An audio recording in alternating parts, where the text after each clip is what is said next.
Batgirl issue 37. Interesting one, this, because it's the start of a new run. This is Cecil Castellucci writing with Carmine Di Giandomenico on the art. And to my surprise, you haven't had to say that name in a while, have you? it's been a while. And to my surprise, we're picking up on the Terrible Trio stuff. And I was confused for a second, and I'm glad that they clarified it in like page 2 that the Shark is a new dude because he replaced the old one. And I was like, okay, that's neat. I like that. All right. Yeah. I was like, didn't he die last issue? Yeah, he sacrificed himself. Yeah, that first page, I was like, am I misremembering the last issue? And then I was like, no, I'm fine. But then I also thought, I was like, maybe there was a little bit of breakdown between the writers, and they, Castellucci just threw Shark in there. I don't think so. I think if she wanted to keep using the trio, I think the idea is, we have to replace Shark. So I like the idea that they replace him. Like, because he's dead, the other two are like, okay. So, Fox's second cousin. It's Fox's second cousin, Which I thought was kind of funny. Who can we get? Yeah, it's good. Who's dumb and strong? So actually, the reason why this is the other one I was talking about when I was saying that I like how it incorporates the offer to an extent, because I loved it when Batgirl's because the bulk of this middle part of this issue is Batgirl fighting Killer Moth, but Killer Moth's whole motivation here, right? So the fight's fun because he's got all this new tech, he's much more high tech than usual, and Batgirl's realizing that she's actually kind of struggling to fight him. But what I liked about it is when we find out the reason why he's doing this, why he's spent so much money, everything he can afford on this higher tech stuff, is because he's disappointed that he's not received an offer. And I thought, you know what? That is the best any writer's integrated this into the story. And I think it goes for both sides, because the subplot, which made sense while we were reading it, right? Okay, it's the trio. We're picking up on that, carrying on. We're just following more of their stuff. And then you get to the end and go, oh shit, their plot is the offer. Yeah. Because they've found this weird lab in like a cave or something, and they're investigating it doesn't make sense why it's there. But man, so I hope it was intentional. But the Killer Moth dialogue was killing me.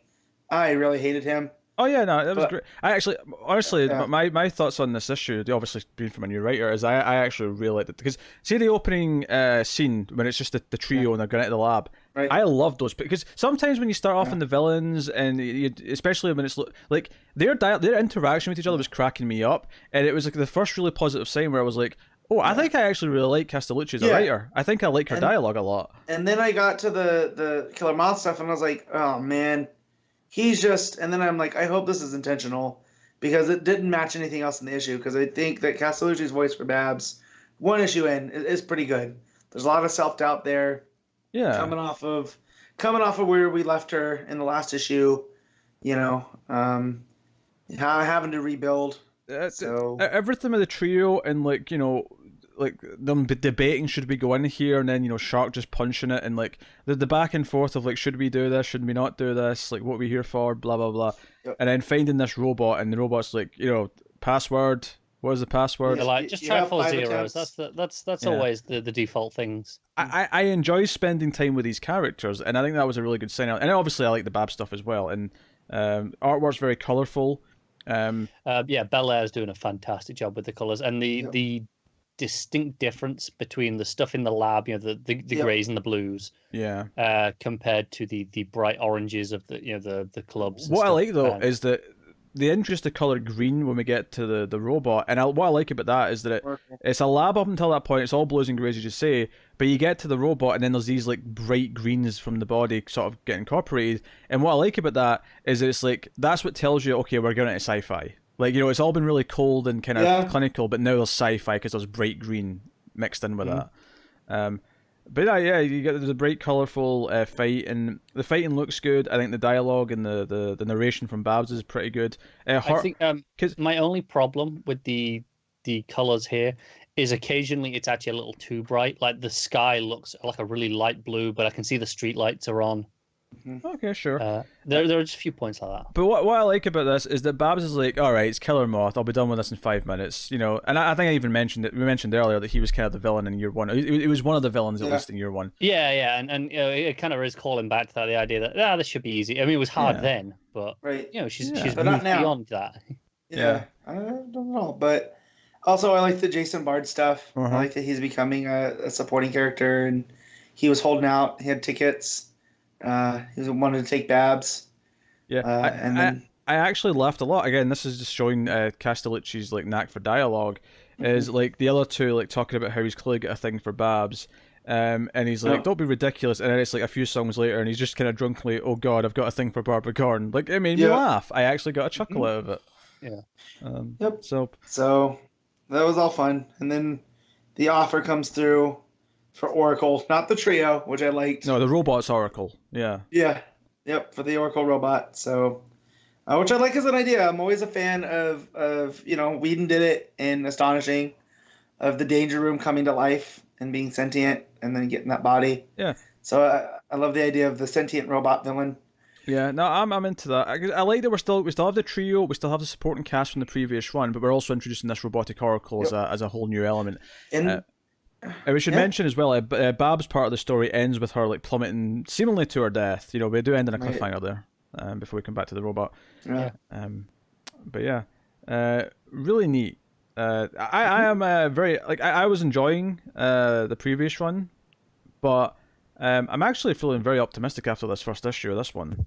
Batgirl has maybe been one of the most consistent books of Rebirth. It's been varying degrees of good. Yeah, which is great given that we had 2 runs and this is the start of our 3rd proper run in the book, and I'm actually feeling really positive where I'm like, this may actually end up being better than the last one.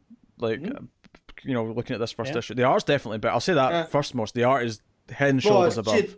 Chia Domenico, and it seems cleaned up from Flash too. Like it's almost a different style. Yeah, no, I would agree with that. Because I didn't necessarily recognize it was Gia Domenico at first because it looked cleaner than I was expecting. I think the stuff with Babs, I can see it a lot clearer.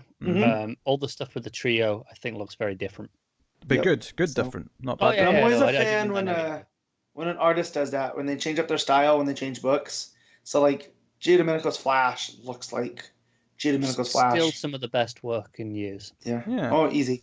So, and now his Batgirl looks like Batgirl. I like his Gotham, which we've seen him. What did he do parts of the cost or the price? I don't think so.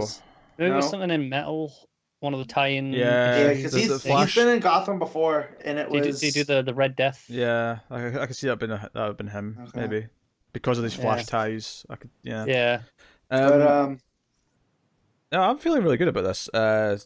I'm looking forward to the next issue now because I wasn't not looking forward to this one, but it was that sort of unknown quantity where I'm like, I don't know how. Yeah, I think the only thing that I can recall us reading from Castellucci before was the first issue of Shade, the Changing Girl. No. She did the New Gods one that Matt read a few months of course, yes. It got a little too real life, and I was like, this is making me feel bad. Which. If I recall correctly, my opinion of that issue was that I thought it was actually very well written. It's just that the concept went a bit too meta and a bit too. Yeah, but obviously this is Batgirl, so tone it down, and it's ongoing DC continuity and not just a random mini. I'm feeling good about this. So. Yeah, me too. No, I'm very happy with this. Matt, what are you giving it? I'm gonna give this an 8. Connor, I really enjoyed it. I'll give it an 8.5. Yeah, well, I'm gonna go for a 9. I really like this issue. I was really into it. I think the fact that I was like so heavily into just a trio bantering with each other before I even got to Batgirl was just really impressive to me.